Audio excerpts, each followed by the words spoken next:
Okay, so it's about time. So we are. Ali, can we? Do you think we can begin, or shall we wait a few more minutes? Mm, Hello, Brian. Hey, Hello, Anaita. everybody. Um, Welcome to this quarter invited talk. Um, my name is Anita. I will presiding this meeting with the assistance of Brian and Ali. Welcome, Damian. Today, our guest is Damian Robo, who is Senior Solution Architect in AWS. And I think now all the participants attend this meeting. And please start. Thank you so much. Thank you, Nita. Thank you for having me here. Thank you, Dr. Ali, for working with me before. Quick intro, a little bit of me.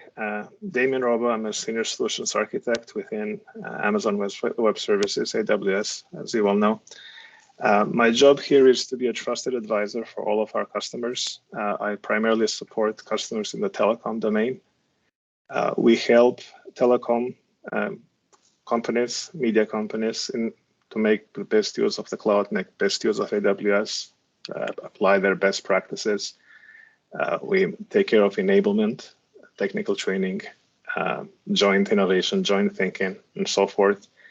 And the talk that I'm going to be delivering you guys today is going to revolve about well-architected workloads in AWS. What does it mean to be well-architected? Why is it important? What are the frameworks that we have within AWS? And I'll share all of that with you.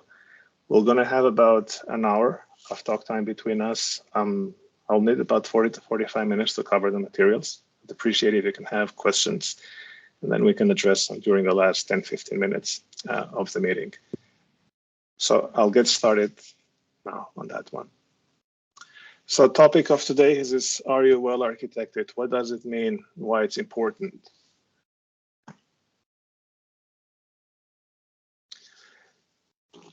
So when we look at today's organizations, modern organizations across the world, what we see is that they're commonly looking for prescriptive guidance in ensuring that their workloads. Hello? Hello, this is Christian. Hi, Christian. So, Hello, can you guys hear me? Yes. Oh, okay, awesome. So as I was mentioning today, orgs are commonly looking for prescriptive guidance in ensuring that their workloads are adherent to architectural best practice. When we see organizations, companies that are successful with being innovative, with being resilient, with being highly successful in doing rapid deployments, and organizations that are optimized for cost and sustainability, all of these orgs, they do appreciate this prescriptive guidance that AWS provides, sometimes in cooperation with them, in order for them to be well architected.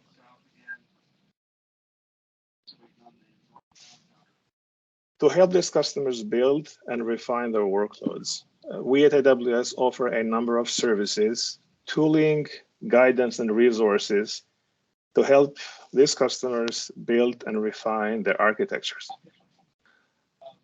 Some of the options that we have here are AWS Solutions and the AWS Architecture Center. And these are two locations within AWS that feature rich reference architectures and guidance into how to architect the workloads, including new additions on the pillars which do focus recently on sustainability. We also have the AWS Well-Architected Framework and the AWS Well-Architected Tool. And those two things are going to be the focus of what we're going to be discussing in this session.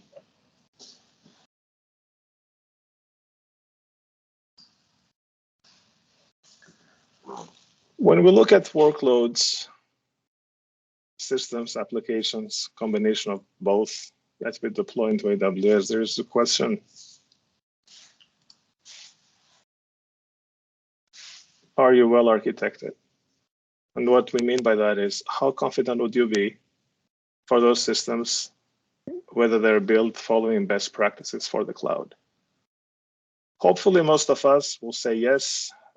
After all, it's a lot of time and effort that we all invest in technology, and we all do have great people in our teams, in our classrooms. But then when we look more holistically at that question, if we broke down this question and asked it against specific areas of the workload, would we still say yes? And that's what we're trying to find out in this talk today.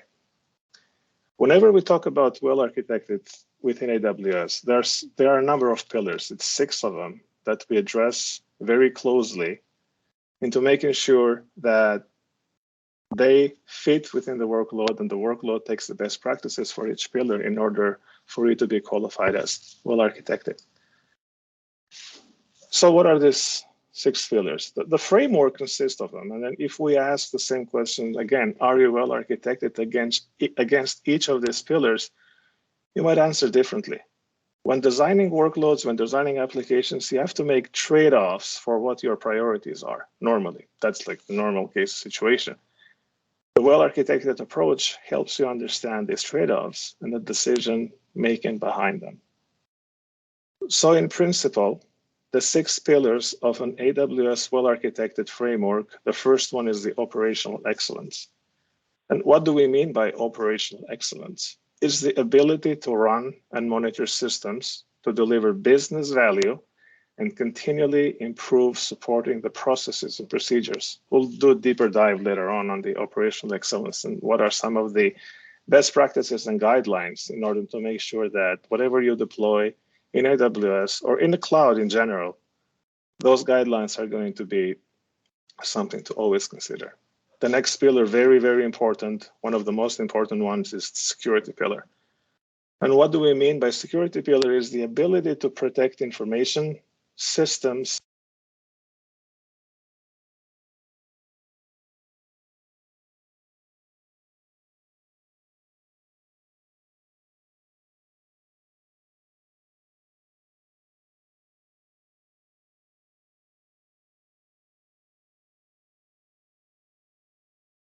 You're on mute, Damian.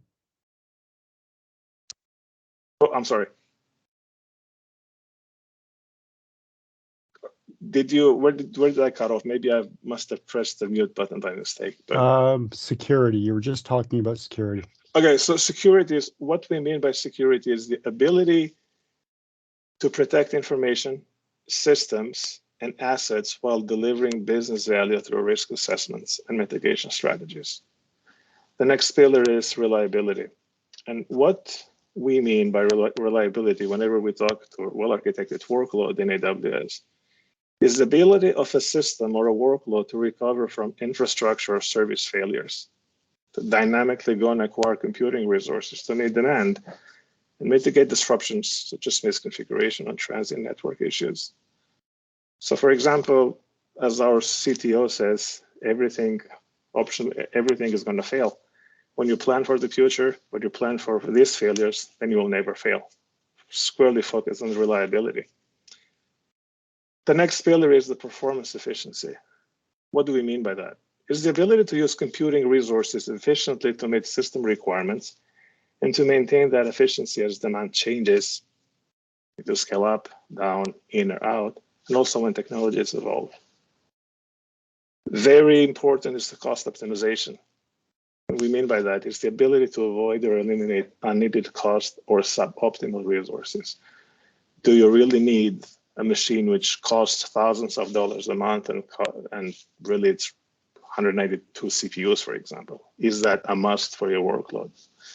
That's where cost optimization comes in. In the recent years, we added the sustainability pillar.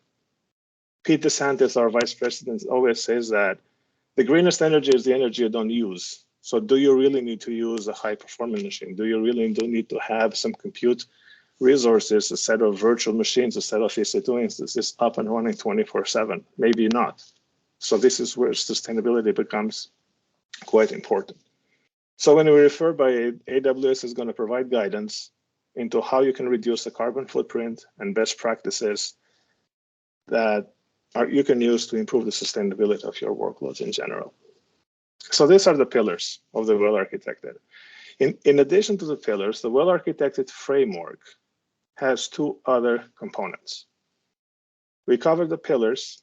The next one is the design principles. As we look into each pillar, those pillars do consist of a set of design principles, which do stem off a set of general design principles that you always have to keep in the back of your mind whenever you start designing or deploying a workload in the cloud. And then the third component of the well-architected framework is the questions, the pillars, the design principles behind these pillars. But then you'll always have to question yourself. You always have to question your teams, the decision makers. Why did you do something the way you did? Did you take into consideration X, Y, and Z? And we'll go into those design principles. So when you look at the pillars, design principles, and the questions which are designed to help you evaluate your workload against these design principles, these best practices, they really form the AWS well-architected framework.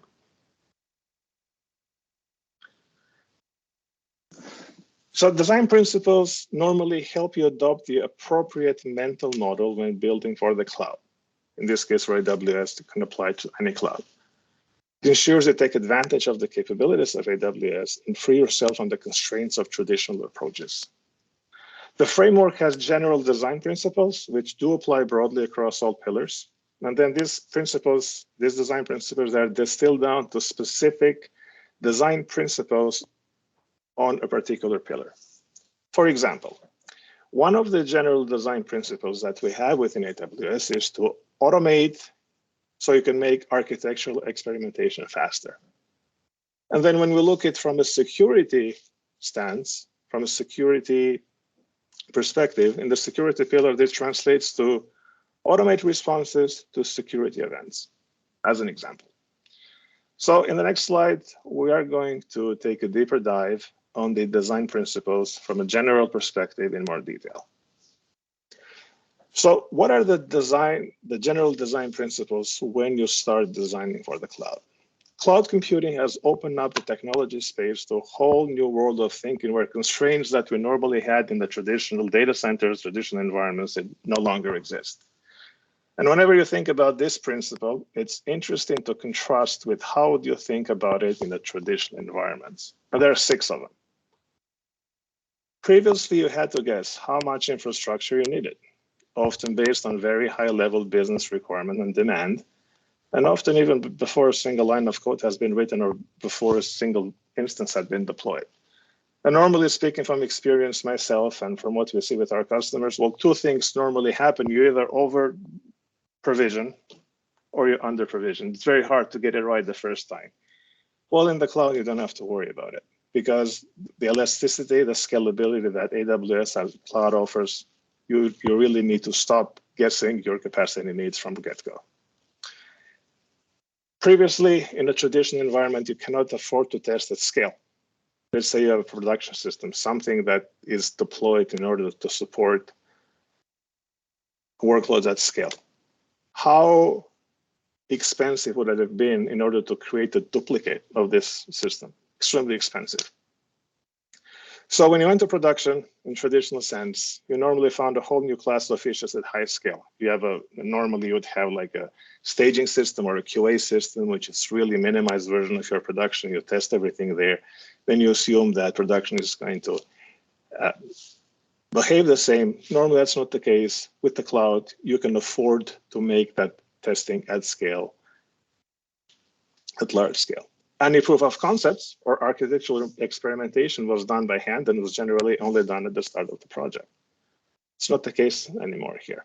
We can allow for that automation to be always on, always improved. Think of it as a mechanism. We generally had static architectures, and it was very difficult to even think about making a change. Now you have evolutionary architectures. As an example, assume you want to deploy a workload in the cloud, in AWS, for example.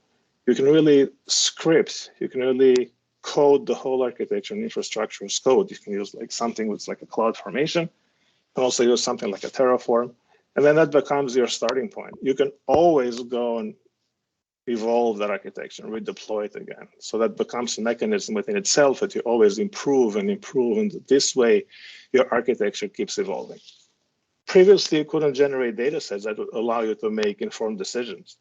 So you use models and assumptions to size your architecture. With the cloud, you drive your architecture using data. Everything that you do, you collect data, you analyze the data, and then you make data-driven decisions into how to go in and improve, evolve that architecture. And finally, in a traditional environment, you exercise your runbook when something bad happens in production. So for example, what would a company, what would an organization do, let's say, if the systems got hacked? If a very major component like an edge router went down, so production is going to stop completely. In the old ways, you had a runbook, maybe check so-and-so logs, check so-and-so alarms, call this team, involve this other team, takes time. In the cloud, you can do that through game days. You can really go, because now you can have copies of your production systems. You can spin them up quite easily. You can test your your runbooks. You can test your automation. You can do this quite frequently. You can spin them down, and the cost is not going to be high as compared to the traditional environments. So now we'll go and take a look at the design principle for each and every pillar. The first pillar that we talked about was the operational excellence pillar. And let's redefine that. It's the ability to run and monitor systems to deliver business value and continually improve supporting processes and procedures. The design principles for these operational excellence pillars are listed here. Well, the first one is perform operations as code. Does not necessarily mean infrastructure as code, where, for example, you'd go in and say, hey, I need a virtual machine in AWS lingo, an EC2 instance. But you also define as code all of the security actions, all of the operations, all the process as code. The goal here is to not rely on manual intervention in order to go and do things. In the cloud, you can define the whole workload as code. You can do the updates to it as code. You can do the testing of that as code. By performing operations as code, you really limit human error and enable consistent responses to events. Second design principle is the annotation of documentation. AWS makes it possible to create documentation automatically as you add artifacts, as you go and move ahead with the build process. This documentation is detailed, is annotated, is always up to date, and can be read by us in a human form, but also can be read by systems as well. And once you have the automated documentation in place, engineers, employees, whoever needs to be involved with this workload in the cloud, they can react to issues more rapidly, accurately, and enlist automated systems to do the same. Making of small, frequent, reversible changes. Small changes may often reduce overall risk, and they do increase certainty. And they're easier to roll back if need be. They're easier to fix if you can fix them on short order. Another design principle here is the refining of operation procedures frequently. Think of this as processes as mechanisms, something that you design once, you keep repeating the mechanism, and as you repeat the mechanism, you refine it. You know that something is not working, you go and fix it, you repeat it again, so this way you evolve these mechanisms. And as an example, game days, where procedures are tested and iterated on will help build and strengthen excellence for all. Keep repeating, keep improving, and that one leads into perfection. Last thing here is the learning from all the operational failures. When something unexpected happens, you identify the root cause as a team, and you always put processes or automation in place to handle or prevent it. Sorry.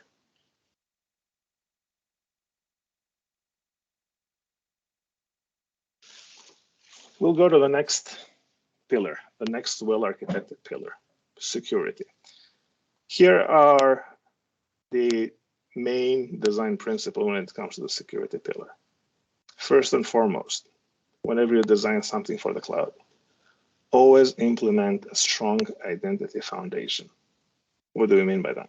Implement the principle of least privilege and enforce separation of duties with appropriate authorization and interaction with your AWS resources. When you have an AWS account, by default, you're going to get a username and a password, which translates into the root of that account. It's always a good practice, strong recommendation, that you create users that are going to have specific permissions in order to perform operations in that account. For example, you might have an admin that has administrative access in AWS in that account, but you might have people, for example, that their only job is to take a look at the metrics, to have read access into certain things to really understand how that workload is working. Or you might have users that are only allowed to perform certain operations because that's what their job entails. It's always important to give the least amount of privileges for any users so that they can do their job in the account. Second design best practice is the enabling of traceability. Always monitor, alert, and audit actions and changes to your environment in real time. Within AWS, we have there is a service, it's called CloudTrail. Anything that you do in the cloud gets logged and gets stored. That enables traceability. When you make, for example, when you make use of this CloudTrail, you know exactly what a certain user, certain machine, certain process did when it called an API in the cloud. You have all that context there. Application of security at all layers. The guidance here is to apply a defense in-depth approach with multiple security controls. Apply to all layers, we mean at the edge of the network, at the actual VPC, with virtual private cloud as we call it, the load balancer, the EC2 instance itself within the application, so on and so forth. Always automate security best practices. Automated software-based security mechanisms that do improve the ability to securely scale more rapidly and cost-effectively. Create secure architectures, improve on those secure architectures, including the implementation of controls that are defined and managed as code in version control templates. The protection of data in transit and rest, extremely important. Always, whenever you have data that needs to be processed, collected by your workload, classified into sensitivity levels and use mechanisms such as encryption, tokenization, and access control where appropriate. For example, you might have some workload in AWS where you might need to process a payment. You are going to be bound by PCI, payment card industry standard, into how you're going to get that credit card number. How are you going to process it? How are you going to receive it from the end user? That information has to be encrypted in transit. It has to be encrypted while it's stored in some storage medium within AWS using of keys, et cetera, et cetera. All of these best practices need to be employed so you can protect the data in transit and at rest. And speaking of data, always keep people away from data. And what do we mean by that? Use mechanisms and tools to reduce or eliminate the need for direct access or manually processing of data. This reduces resource mishandling or modification and human error when handling this sensitive data. And then, of course, the preparation for security events. Always prepare for an incident by having incident management and investigation policy and processes aligned to the requirements. It's always good to be prepared. So these are the top 7 design principles for security. Whenever a workload is built in the cloud, and maybe in your careers moving forward, most likely you're going to work on some workload that's going to be in the cloud. Always keep this design principle from a security point of view. The next pillar is the reliability pillar. How reliable is your workload? How well is it designed to recover from certain issues that might arise that we necessarily haven't planned on? Best practices here. Always test the recovery procedures. One approach here is to use chaos engineering tools like Gremlin, Chaos Monkey, Pamba, etc., to test resiliency. Or you can build your own tools to test or simulate failures. What happens if this server goes down? What happens if this database goes down? What happens if this configuration file is messed up? How do I recover from that? Do I have a process? Can I test this process? And that leads us into the next topic here, which is the automatically recover from failure. automate, automate, automate. Why? If you have to page someone, you have to wake them up. You have to get them to read what has been deployed, how it has been deployed, how it happened. They have to get the run book, run through it, takes time. And every time a system is down, every time a serious workload is down, it's going to cost the organization money. And that's it's a big no-no. How does AWS help here? We have services that can help or provide recovery as part of the service. For example, we have a service which is called Relation Database Service, RDS. We have some services called Route 53, which is our DNS service. These tools do help automating the recovery of services. They have built-in recovery when it comes to auto-scaling, and they are built to be highly resilient to failure. For example, take our S3, which is our simple storage service, highly resilient. The next best practice here is the scaling horizontally. So you're going to have vertical scaling. You scale up and down. You have horizontal scaling. You scale in and out. So what do we mean by that? Do not put all the eggs in one basket. If we translate into technical terms, do not put, for example, all of your needs in a single virtual machine. Replacing instances with larger instance types is vertical scaling. So for example, if I have a virtual machine, an EC2 instance that can support a certain workload with 4 CPUs, it's going to reach a limit. How am I going to go into 8 CPUs with more memory? And what's next? I'll need to go to 16 and then 32, and eventually we're going to hit the limit. When you design the workload for horizontal scaling, then your scaling becomes virtually limitless. If you have an EC2 instance, let's say with 4 CPUs can handle some workloads, now you need some more.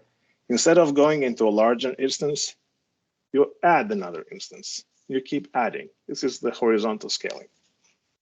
There's no limits to this. Well, there is always a physical limit. Virtually, there's no limit to this. Horizontal scaling always ensures failures have a lesser impact than vertical scaling. In vertical scaling, once you lose the instance, you're dead in the water. The other thing is stop guessing capacity. Provision capacity automatically based on demand. You identify the right metric. For example, in what I mentioned before on the CPUs, if your metric is CPU utilization, then you can use that in order to trigger scaling out or scaling back in. Then always you can manage that change through automation. So for example, within AWS, we have a cool feature, which is auto scaling groups. And auto scaling groups is nothing more than automatic scaling of EC2 instances that get deployed. For example, you have an application that needs to run on 2 virtual machines, on 2 EC2 instances. And you might say, well, if you see CPU utilization cross a certain threshold, go and add another one. Go and add another one. This is the automation. So always manage change to automation. We'll go to the performance efficiency. So what are some design principles for a workload to be efficient in its performance? Well, democratize advanced technologies. And what do we mean by that? Make advanced technology implementation easier for your team. Delegate complex tasks to your cloud vendor. Focus on what you do best. For example, I'll take Kubernetes, which is the cloud native orchestration tool that helps organizations manage the deployment of containers. You can do it yourself. You can spin up machines in your data center or in your lab. You can install Kubernetes. You can spin it up. You have to configure it. You have to maintain it. You have to maintain it. You have to patch it. You have to make sure it's always up. It's going to require a lot of effort. You'll learn a lot, but the effort you are going to put continuously there, it's significant. But then why do you spin those machines up? At the end of the day, is you want to run a workload. You want to run your business on those systems. Once you delegate this complex task to the cloud vendor, in this case to us, to AWS, we will do it for you. Then you can focus on what you do best. You can focus on your business. The other thing is going global in minutes. Let's say you want to deploy something in the North America, for example, in the US. A lot of availabilities on a lot of regions that we have in the US to deploy your workload there. But let's say you want to deploy in Europe. It's very easy with AWS. If you have your workload defined as code, you can simply go single click of a button, deploy it in the European regions, and also deploy it in Latin America regions, and so on and so forth. Another design principle, which is becoming very important, it's getting a lot of steam recently, is this use of serverless architectures. What do we mean by that? Do not run and maintain physical servers, simply avoiding using servers for traditional compute activities. And serverless, when we mean serverless, we don't necessarily mean that you only focus on writing code, but it's also making use of AWS services where you don't manage the underlying server. Think of, for example, we have a service called Aurora Serverless and provides database service, some MySQL flavor. When you make use of that service, you simply worry about how you're going to design your databases, your tables, data, the schema, and whatnot. You don't have to worry about how the server underneath of it runs. AWS is going to take care of that for you. Once you go with this mindset, you really start becoming efficient in performance. Last and not least is the experimentation component. Always experiment more often.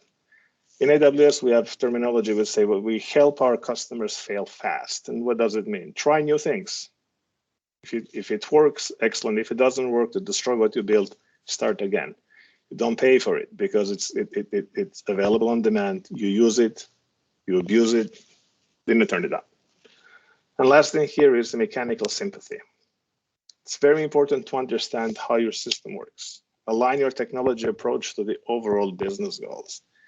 You have access to a rich and varied array of services with features, functionality to meet a number of different use cases across the workload and your applications. Always use the right tool for the job, and that is going to result in a significantly improved performance and often at a lower cost. And once you understand how they work together, once you understand the mechanics of it, really allows you deep insight into the performance efficiency of things.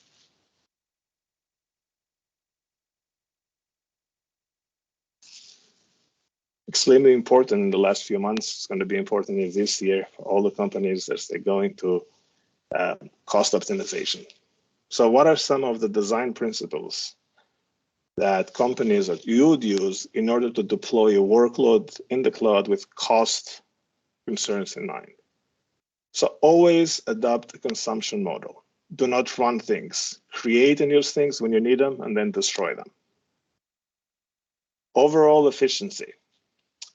Measure the workload output and the costs of that output. Do you need a static budget when you're always making money? Think about that. Stop spending money on data center operations. Do you really need to pay for space, for electricity, for heating, for cooling, for resources? Instead, we see companies focus on their own core business and let us focus on the undifferentiated heavy lifting. And what we mean by the undifferentiated heavy lifting is all of those activities which are common across enterprises. Running a data center, running security for the data center, running power, running networking, connectivity, et cetera, et cetera. Let us do it, then you focus on what makes you different. In your future careers, you are going to most likely build or help build workloads that are going to run in the cloud. Focus on what makes you different. All of that undifferentiated heavy lifting, all of the common approach, leave it to a cloud vendor. You're going to gain from economies of scale there. Analyze and attribute expenditure. Was not possible before cloud. Think of a network switch. I mean, did you really allocate each port power or heat or cooling? Were you able to see which division within your organization was using how much of the heat, how much of the cooling, how much of the ports? It was very difficult. With AWS, you have the opportunity to drive efficiency and be lean like before. We have tools, for example, like CloudWatch, really tells you in very granular detail who's using what for what reason. Then you have the managed app services. Managed services that we have, things like Amazon Aurora, Amazon RDS, managed blockchain, for example. Similar to a data center, but we keep pushing up the stack. Are you in the game of managing, patching operating systems, patching databases? Are you in the game of really deploying applications, deploying code which is going to differentiate you from your competition or differentiate future companies from the competition. Anything that doesn't differentiate you from the competition, give it to the cloud vendor. Really, really helps you optimize cost. But to focus a bit here on sustainability. It's one of the most recent pillars that we have added within AWS. There are 6 main design principles when it comes to sustainability. First one is understanding the impact. This means measuring the environmental impact of your cloud workloads. Compare the productive output with the total impact of your cloud workloads by reviewing the resources and emissions required per unit of work. It can seem a bit of a heavy lift, but AWS is here to help in that regard. Establish sustainability goals. Your future organizations, maybe your current organizations, have those goals. If they don't have them, they will establish them. You can enhance them. And what do we mean by that? For each cloud workload, you establish long-term sustainability goals, such as reducing the compute and storage resources required per transaction. Plan for growth and architect the workload so that growth results in reduced impact intensity measured against an appropriate unit, such as per user or per transaction. Once you have those goals in place, they're going to help you support the wider sustainability goals of your business or organization. Maximize utilization. 2 hosts, for example, running at 30% utilization are less efficient than 1 host running at 60% utilization due to baseline power consumption per host. Right sizing the workloads, implementing efficient design to ensure high utilization, and maximizing the energy efficiency really helps your workloads to be sustainable. At the same time, and we talked about it from also a cost benefit, eliminating or minimizing idle resources, processing, and storage also reduces the total energy required to power your workload. So with one design principle, for example, here, when you maximize utilization, not only you become more sustainable in your workloads, but you also become more cost effective. So think about that. Anticipating an adoption of new, more efficient hardware and software offerings. AWS constantly innovates, constantly releases new features, constantly updates existing services. And what we mean by that is you should always continuing to monitor and evaluate new and more efficient hardware and software offerings, either from the cloud vendor or on your own. Designed for flexibility to allow for rapid adoption of new efficient technologies. And with the CNCF, the Cloud Native Foundation, the cloud native approach of things, that is a key design principle as well.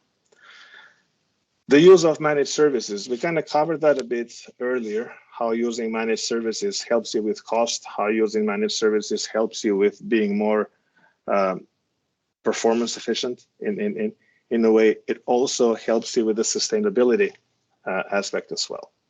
Because sharing services across a broad customer base does help maximize resource utilization. And at the end, that reduces the amount of infrastructure needed to support cloud workloads.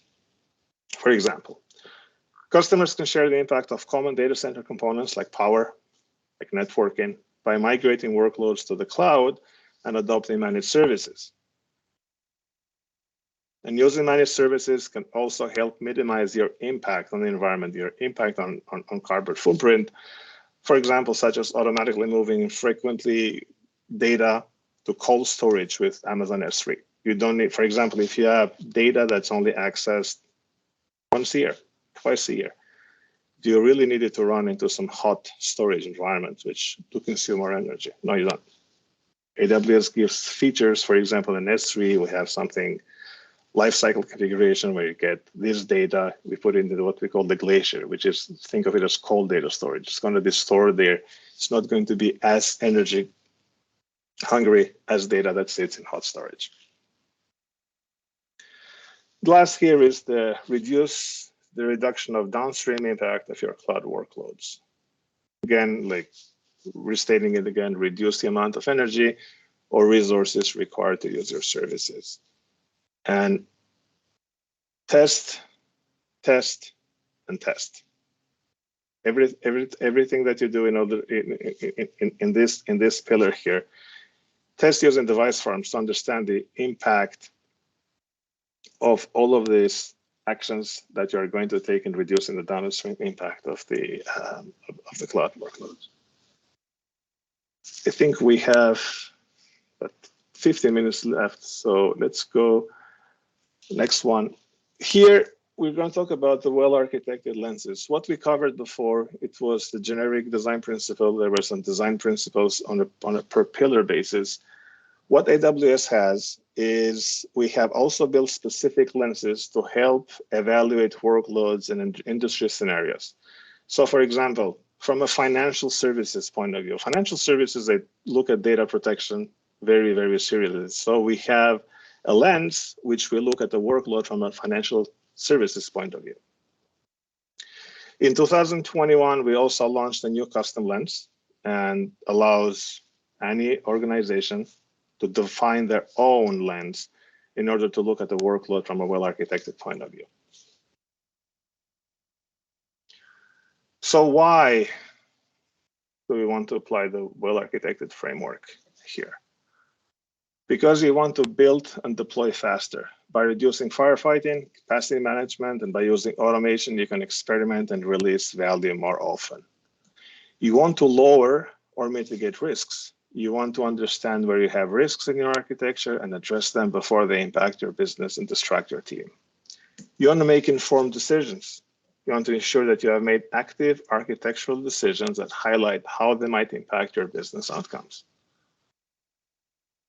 Very important, last but not least, always learn AWS best practices. Make sure your teams are aware of best practices that we have learned through reviewing thousands of customers' architectures on AWS.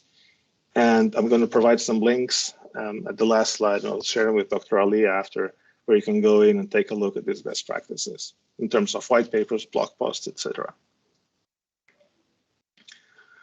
So now that we covered well-architected, think of well-architected as a mechanism that helps you be successful in your cloud journey. You start by learning the strategies and best practices for architecting in the cloud. Once you learn these best practices, these strategies, you start measuring your workload. You have data that helps you measure the architecture against best practices. Am I encrypting my data in transit? Am I encrypting my data at rest? Am I using managed services, for example? Am I being sustainable? Maybe at a point in time, you're not. But you could always go back. You can always go back to measurements, and then you go and improve on those measurements. So think of this as a mechanism that you keep repeating and repeating. The more you repeat, the more successful you're going to be. And it's not AWS saying that. We see it across our thousands of customers. So what have we learned from doing reviews? What have we learned by working with customers in helping them perform these well-architected reviews? Always review early in the life cycle.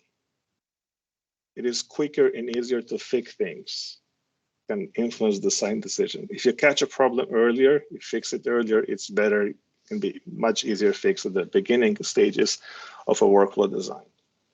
People don't intentionally make bad decisions, what we see. You don't say there, for example, I don't want to have a firewall there, or I don't want to do data backups. People do normally neglect decisions. Whenever you perform the well-architected mechanism, the framework, this is where we see the benefits. You catch those things. Oh, I forgot to do so-and-so things. This is one of the biggest benefits that the well-architected review provides. This is one of the learnings that we have found out from it. And most workloads initially have high-risk items that needs to be addressed. And finding them is not a bad thing. I mean, if you find that, okay, access is wide open for personas that shouldn't be there, it was there. If you didn't do this well-architected review, if you didn't ask these questions, they were always going to be there. Now you found them. Now you can go and fix them. So if you address these shortfalls, if you address these gaps that the well-architected framework is going to identify, that's one less thing that you have to worry about. It's one less thing that can damage or slow down your business in the future. And what is the intent? what is the intent of the review? It's not an audit. Some people perceive it as an audit. It's not an audit. It's about getting the team together to work out on how to improve a workload, piece of code, an application that you have in AWS. It's very pragmatic. We look at it very objectively. We look at the advice that we see. We provide the best practices that actually helps people with improving on what they have done. How can it go to the next level? How can it be better? And then once you have reviewed a workload, where the benefit is, you should continually iterate on it. We have this well-architected framework, make use of it. Look at the workload, find issues, fix them, come back. Once you iterate and iterate, now you reach the nirvana where, okay, now you're really looking at it from all the pillars. Now you're really there in the cloud. You are secure, cost-efficient, sustainable, etc. And you've heard me multiple times in this talk, talk about workloads, right? So workload is, in cloud speak, we don't see a workload just made up of technology components. It's made of people and process. And a workload we define as a set of components that together deliver business value. So the workload is usually at the level of detail that business and technology leaders communicate about. Example of workloads, for example, are marketing websites, e-commerce websites, backends for a mobile app, analytic platforms, etc. In addition, they include the people and teams that design them. It includes the plans and procedures in making sure that these workloads are going to be successful. All of the concepts that I talked about previously, the well-architected framework, are implemented via what's called an AWS well-architected tool. It's a free service that's available in any account in AWS. It allows you to create a well-architected framework review for any workload that you've deployed. It allows you to have a single location to track risk within your workload and discover improvement plans for how to mitigate or resolve these risks. So I strongly suggest after this talk or later, in your accounts, if you have one, and create a free account in AWS, take a look at this. It's going to help in your career as it moves forward, because what we see companies ask AWS, ask people who work in the cloud, okay, how are you going to help me to be well architected? How are you going to help me to be cost efficient? How are you going to help me to be secure? How are you going to help me to be efficient in performance? Having a clear understanding of the well-architected approach in AWS is going to help you with your future career if you decide to go building workloads in the cloud, and so on and so forth. The last slide, you can scan these QR codes. I want to highlight two things. It's the AWS Skill Builder. It's 500 plus free digital courses and learning paths on anything from simple cloud compute on EC2 and all the way out to serverless, Kubernetes, Fargate, multiple flavors of databases that we have here, machine learning, data analytics. It's free digital courses. Strongly suggest you go and take a look, see if you can take some of those. It's going to, it's going to benefit you tremendously. And once you learn something, once you feel that you know something, which is, you feel strongly about it, it's always a good practice to go and take a certification in AWS. It's going to validate your learnings in all of these skills that AWS has to offer. And that concludes the talk. So any questions at this stage, we'd be more than happy to answer.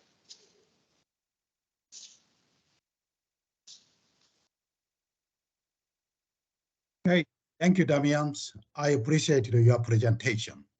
So this is kind of some future-related works. I heard a lot of metaverse is going on, and then those things and kind of your AWS this architecture. Can you have any kind of AWS some plan to embrace the metaverse, or just the metaverse is another hype? They may not affect AWS architect So we keep talking to our customers. I'm not aware of anything that we are able to share at this point when it comes to metaverse, but we can. I can follow up and get back to you on if we have any plans on that regard. I just saw that they, especially Amazon, they have a e-commerce, then they want to add a metaverse e-commerce by using virtual reality and augmented reality. Yes. So those are things, to me, it looks like you have your architecture is supporting AI. AI is giving a lot of a user interface. So no, AI provide a lot of APIs. So to Sure. me, metaverse is another APIs. Yes, that was my kind of a future-oriented question. Yeah. Sure. Thank you. That one I can look into it, and I'll follow up with Dr. Lee if there is anything we can share on that regard. Because when you look about Amazon retail, it's a different division than AWS at this point. So I'll have to dig for that info, and anything we can share, I'll be more than happy to.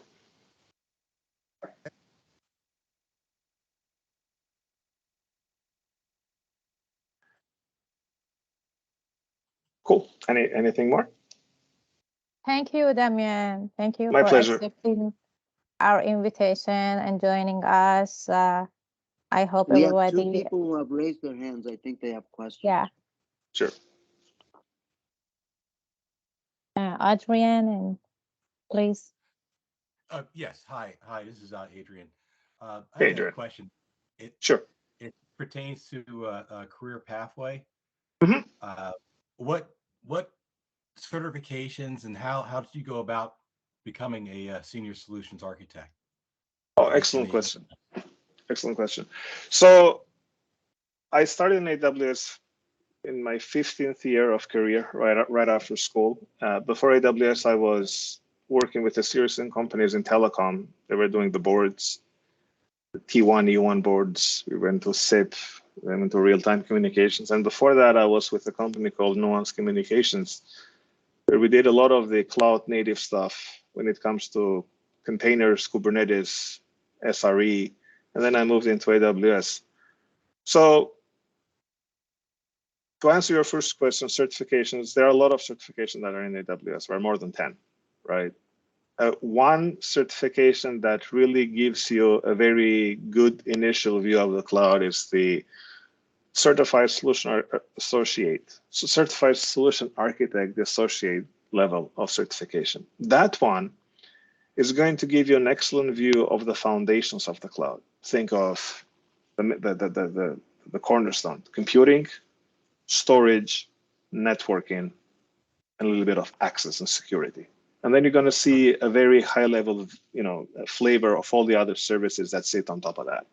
So I'd strongly suggest you look into that certification, not more to be certified, which is a good thing, but the actual journey to get there, you are going to learn a lot of things.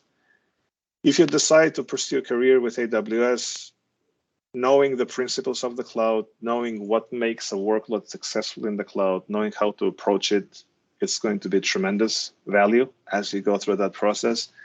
But then also we look across your technical knowledge. It's a sort of what we call leadership principles that we focus on. So I'd strongly suggest that you really look at the Amazon leadership principles. They are widely available. Simple Google search is going to get there. I'll send you a link. Then couple leadership principles. How would you approach them in tandem with your technical knowledge? I think that's going to be a very strong baseline for a career at AWS. Okay, that would be great. Thank you. Yeah, if You're you can welcome. add that leadership Sure. principle to the chat, that would be great. Sure. Thank you so much. Another students, Aaron, do you Hey, have any question? yeah. So you were mentioning AWS, and somebody brought up the Dr. Chang brought up the metaverse, and I was going to ask if you were aware of AWS's spatial computing program, but then you mentioned that you work for like a different division, and I was going to ask a similar question, like how could I work for AWS spatial computing, or like their NVIDIA Omniverse enterprise offerings, but you might not know if you're not familiar with AWS's forays into the metaverse, or as they call it, spatial computing.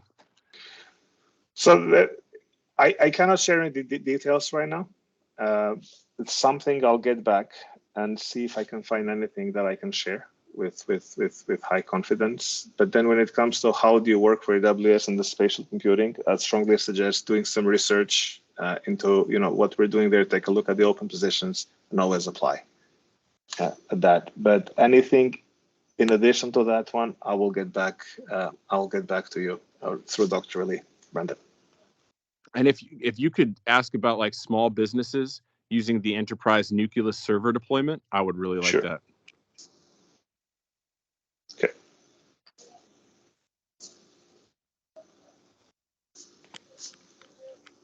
Cool. Okay, thank you so much. Welcome. Damian, would you please show the QR code?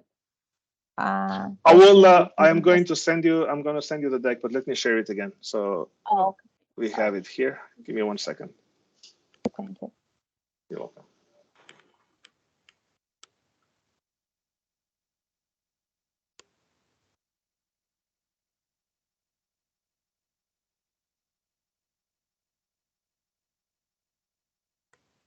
Thank you so much. Oh, thank you, Damian. Thank you. My pleasure. Thank you very much, Damian, for the talk. Thank you, Dr. Ali. Thank you for having me. It was a pleasure. Thanks. And Brendan, if you have any questions on this, anything else that you want to know, please reach out. Dr. Ali has my contact info. I'll be more than happy to work with you guys. Absolutely. Thank you very much, Damian. Thank you. Have a nice good rest of one. the day. Bye You now. too. Bye-bye. Bye. Thank you. Everybody who joined us, thank you so much. On week 4, we have capstone orientation, and also week 5 invited tag. Please participate. Try to participate to boost your knowledge. Thank you, everybody, for joining us. Hida, can you send that to me whenever you get the flyer? Like Sure. as soon as you get it, and I'll get it out for you. For week 5, you mean? Yeah. As soon as it get ready, yes, I will send you. Sure. All right. And also the link on the website. Yes, I send on the chat box the link of the invited tag and STC website. When it is updated, you can follow, and I think maybe in next week or 2 weeks later, I can send it to you and other people and TAs or in class. I got it earlier. I was just asking so I can get it out sooner than as opposed to like the same day. Okay. I will try to send you. Thank you so much. All right. Thank you. Thank you, everybody. Dr. Sam, do you want to say something? Okay, everybody. Thank you and have a great evening. Bye. Thank you.